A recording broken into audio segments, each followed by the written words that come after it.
So since we're talking about auditors, Mhm. um, in your experience as both an internal and an external auditor, what challenges do each of these roles face when interacting with the other lines of defense? I think you were touching on it a bit.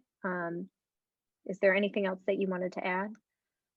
I think the lines of defense are set up in such a way that sometimes directionally you'll experience a bit of defensiveness. And Mm. I think I was touching on that a bit. But again, like bringing to the table, especially if you're an internal auditor, you should be tracking with those folks in compliance as support, Mm. as a group that is really educated and trained to spot areas of weakness. And, we shouldn't end up with compliance and internal audit having the struggles that sometimes happen. And anyone who has served in either of those capacities will know what that is.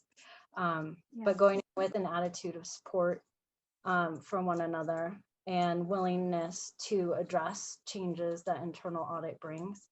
Mm. External audit, the same thing, but that's all like basically connectivity questions. As far as like getting into the more technical aspect of being an auditor, it's basically a lot of what needs to be really focused on is data integrity. Where did the data come from? Is the data good?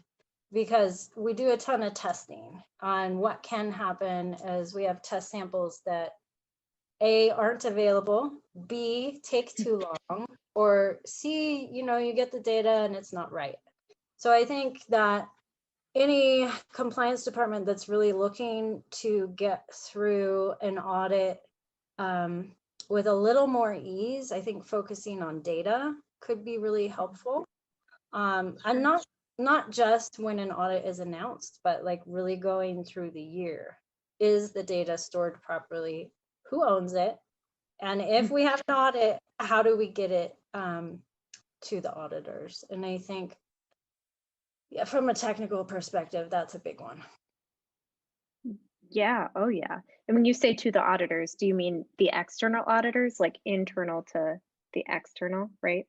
Yep, it can be internal to external, but also, if you're an internal auditor, there's also a request for information that goes from internal audit to the auditee.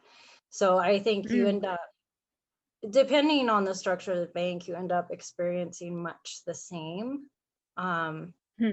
type of dynamic because data is usually not just available to internal audit where they can go in and pick what they want. There still is that level of independence that internal audit has to keep.